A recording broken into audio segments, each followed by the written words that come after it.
નમસ્કાર દોસ્તો, સુપરફાસ્ટ તાજા સમાચારમાં તમારું સ્વાગત છે। દેશ, દુનિયા અને ગુજરાતના તાજા, મોટા અને સૌથી મહત્વપૂર્ણ સમાચાર જાણીએ તે પહેલા તમે ચેનલમાં નવા હોય તો ચેનલને જરૂરથી સબસ્ક્રાઇબ કરીને વિડીયોને લાઇક કરી દેજો।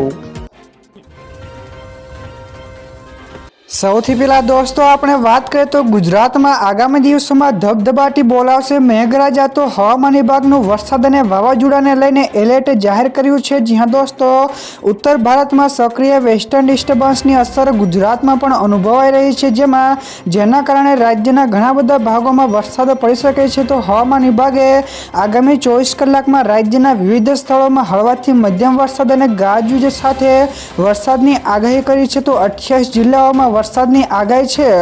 તો સાથે સાથે 40 થી 50 કિલોમીટર પ્રતિ કલાકની ઝડપે વાવાઝોડું તેમજ પવન પણ ફૂંકાય તેવી શક્યતા છે। તો હવામાન વિભાગે એવા પણ સંકેતો આપ્યા છે કે આગામી કેટલાક દિવસો સુધી રાજ્યમાં આવી જ હવામાનની સ્થિતિ રહેવાની શક્યતા છે। તો દોસ્તો, બીજા સૌથી મોટા સમાચાર સામે આવ્યા છે। લોનના ઈએમઆઈ એટલે કે હપ્તા વધશે નહીં, તો આરબીઆઈનો મોટો નિર્ણય। જી હા દોસ્તો, રિઝર્વ બેન્કે મોનિટરી પોલિસી કમિટીની બેઠકમાં રેપો રેટમાં કોઈ પણ પ્રકારનો ફેરફાર ન કરાતા તેને 5.25% ઉપર યથાવત રાખ્યો છે। તો આરબીઆઈના ગવર્નર સંજય મલ્હોત્રાએ 5 જૂને આ નિર્ણયની જાહેરાત કરી હતી, જેનાથી સામાન્ય જનતાના લોનના ઈએમઆઈ એટલે કે હપ્તા વધશે નહીં। તો આ પહેલા વર્ષ 2025 વ્યાજ દરોમાં 1.25% ઘટાડો કરવામાં આવ્યો હતો। તો મોંઘવારી વચ્ચે સામાન્ય ગ્રાહકો માટે આ રાહતના સમાચાર છે। તો દોસ્તો, ત્યાર પછી આગળ વધુ એક સૌથી મોટા સમાચાર મળ્યા છે। ભારતની મોટી સિદ્ધિ તો અમેરિકાને પણ પછાડ્યું। જ્યાં દોસ્તો, વાર્ષિક સૌર ક્ષમતા વધારવામાં ભારતે અમેરિકાને પણ પાછળ છોડીને વૈશ્વિક સ્તરે બીજું સ્થાન મેળવ્યું છે। તો ગયા વર્ષે ભારતે 37 ગીગાવોટ ક્ષમતા ઉમેરી હતી, જ્યારે અમેરિકાએ 34 ગીગાવોટનો ઉમેરો કર્યો હતો। તો આ મામલે ભારત હવે માત્ર ચીનથી પાછળ છે। તો એપ્રિલ 2026 સુધીમાં ભારતની કુલ ક્ષમતા 154 ગીગાવોટ સુધી પહોંચી ગઈ છે અને દેશનું લક્ષ્ય 2030 સુધીમાં 500 ગીગાવોટ નવીનીકરણીય ઉર્જા પ્રાપ્ત કરવાનું છે। તો દોસ્તો, બીજા સૌથી અગત્યના સમાચાર સામે આવ્યા છે। સોના અને ચાંદીના ભાવમાં મોટો કડાકો। જ્યાં દોસ્તો, વૈશ્વિક બજારના નબળા સંકેતો અને પ્રોફિટ બુકિંગના કારણે એમસીએક્સ ઉપર સોના અને ચાંદીના ભાવમાં ભારે ઘટાડો નોંધાયો છે। તો ચાંદીના ભાવમાં 1 ઝાટકે ₹5,630નો તીવ્ર ઘટાડો બોલાતા તે ₹2,59,167ના નીચલા સ્તરે પહોંચી ગઈ છે। તો બીજી તરફ સોનામાં પણ ₹1,340નો ઘટાડો થતા તે પણ ₹1,58,213 સુધી ગગડ્યું છે। તો લગ્નસરાની સિઝન પહેલા જ કિંમતો તૂટતા સામાન્ય ખરીદદારોને મોટી રાહત મળી છે। ત્યાર પછી દોસ્તો, આગળ વધુ એક સૌથી અગત્યના સમાચાર મળ્યા છે। તો એલર્ટ જાહેર તો આજે સાચવજો। જી હા દોસ્તો, કેરળમાં ચોમાસાએ દસ્તક ધમાકેદાર આપી દીધી છે। તો આ દરમિયાન હવામાન વિભાગે ઉત્તર પ્રદેશ, ઉત્તરાખંડ, કેરળ અને તમિલનાડુ સહિત 18 રાજ્યોમાં વાવાઝોડા અને વરસાદની ચેતવણી જારી કરી છે। તો આ સમયગાળા દરમિયાન 60 થી લઈને 70 કિલોમીટર પ્રતિ કલાકની ઝડપે ભારે પવન ફૂંકાશે। તો જ્યારે કેરળ, કર્ણાટક, તમિલનાડુ, આંધ્રપ્રદેશ અને તેલંગાણા સહિત દક્ષિણ ભારતમાં પરિસ્થિતિ સૌથી વધારે ખરાબ થવાની ધારણા છે। તો આઈએમડીએ આ રાજ્યો માટે ભારે વરસાદની ચેતવણી પણ જાહેર કરી છે। ત્યારબાદ દોસ્તો, ફટાફટ આગળના બીજા સમાચારની વાત કરવામાં આવે તો ભારતીય વાયુસેનાની તાકાતમાં થયો વધારો। જ્યાં દોસ્તો, ભારતીય વાયુસેનાની તાકાતમાં વધારો કરવા માટે મોટું પગલું ભરવામાં આવ્યું છે, જેમાં રશિયા દ્વારા નિર્મિત અત્યાધુનિક S-400 સુદર્શન એર ડિફેન્સ સિસ્ટમનું 4થું સ્ક્વોડ્રન સુરક્ષિત રીતે ભારતમાં આવી પહોંચ્યું છે। તો આ સિસ્ટમને ટૂંક જ સમયમાં સીમા ઉપર તૈનાત કરવામાં આવશે। તો વધુમાં આ સિસ્ટમે 300 કિલોમીટરથી વધુ દૂર રહેલા પાકિસ્તાન સર્વેલન્સ વિમાનોને નિશાન બનાવીને પોતાની તાકાત સાબિત કરી હતી। તો દોસ્તો બીજા સૌથી મહત્વપૂર્ણ સમાચાર સામે આવ્યા છે. H-1B વિઝા માટે રેકોર્ડ બ્રેક અરજીઓ આવી છે. જી હા દોસ્તો, અમેરિકામાં ફાઇનાન્શિયલ યર 2026માં H-1B વિઝા માટે રેકોર્ડ બ્રેક 2,86,000 અરજીઓ મળી છે. તો જેમાં 2 લાખથી વધારે અરજદારોએ 15 દિવસમાં ઝડપી પ્રોસેસિંગ માટે $1 લાખ ચૂકવવાનો વિકલ્પ પસંદ કર્યો છે. તો સામાન્ય પ્રક્રિયામાં 7.5 મહિના લાગે છે. તો બીજી તરફ સેનેટર્સ દ્વારા અમેરિકાના ગ્રામીણ વિસ્તારોની શાળાઓમાં શિક્ષકો અને હોસ્પિટલોમાં ડોક્ટરોની ભારે અછત અંગે ગંભીર ચિંતાઓ પણ વ્યક્ત કરવામાં આવી છે. તો દોસ્તો ત્યાર પછી આગળ વધુ એક સૌથી મહત્વપૂર્ણ સમાચાર મળ્યા છે ઈપીએફઓના ખાતા ધારકો માટે મોટા સમાચાર. જ્યાં દોસ્તો ઈપીએફઓ એટલે કે ઈપીએફઓએ નાણાકીય વર્ષ 2025-26 માટે ઈપીએફ વ્યાજ દર 8.25% યથાવત રાખ્યો છે.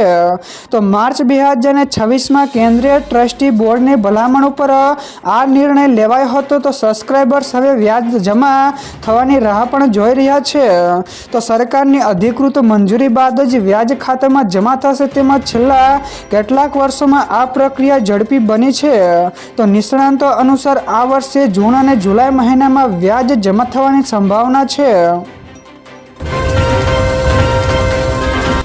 ત્યાર પછી દોસ્તો આ સિવાયના બીજા સમાચારની ઝડપથી વાત કરવામાં આવે તો પીએમ મોદીનું મોટું નિવેદન, કહ્યું કે ગુજરાતીઓએ કોંગ્રેસને હાંસિયામાં ધકેલ્યું. જ્યાં દોસ્તો પીએમ મોદીના કોંગ્રેસ ઉપર પ્રહાર કરતા જણાવ્યું કે કોંગ્રેસ છેલ્લા ઘણા વર્ષોથી અરાજકતા અને અસ્થિરતાના માધ્યમથી રાજકીય અવસર શોધવાના પ્રયાસો કરી રહી છે, પરંતુ દેશની જનતા તેને સતત નકારી રહી છે. તો આ સાથે જ ગુજરાતમાં તો મતદારોએ કોંગ્રેસને હાંસિયામાં ધકેલી દીધી છે. તો કોંગ્રેસ શાસિત રાજ્યોમાં પણ લોકો તેના શાસનથી અસંતોષ વ્યક્ત પણ કરી રહ્યા છે. તો તાજેતરમાં જ હિમાચલ પ્રદેશની સ્થાનિક સ્વરાજ્યની ચૂંટણીમાં કોંગ્રેસને પરાજય મળ્યો હતો. તો દોસ્તો બીજા સૌથી મોટા સમાચાર સામે આવ્યા છે ભારતની ઇકોનોમીને લઈને મોટા સમાચાર. જ્યાં દોસ્તો નાણાકીય વર્ષ 2025-26માં ભારતનો ઇકોનોમિક ગ્રોથ શાનદાર રહ્યો છે. તો ભારતનું અર્થતંત્ર 7.7% દરે વિકસ્યું છે. તો માર્ચના ત્રિમાસિક જીડીપી વૃદ્ધિ દર 7.8% રહ્યો હતો. તો નેશનલ સ્ટેટિસ્ટિક્સ મિનિસ્ટ્રીના આંકડા અનુસાર વૈશ્વિક અનિશ્ચિતતાઓ વચ્ચે પણ ભારતીય અર્થતંત્ર મજબૂત રહ્યું છે. તો નોમિનલ જીડીપી ગ્રોથ 8.9% નોંધાયો છે. તો કૃષિ ક્ષેત્રે 3.2%, ગૌણ ક્ષેત્રે 8.8% અને સેવા ક્ષેત્રે 9.3% વૃદ્ધિ જોવા મળી હતી.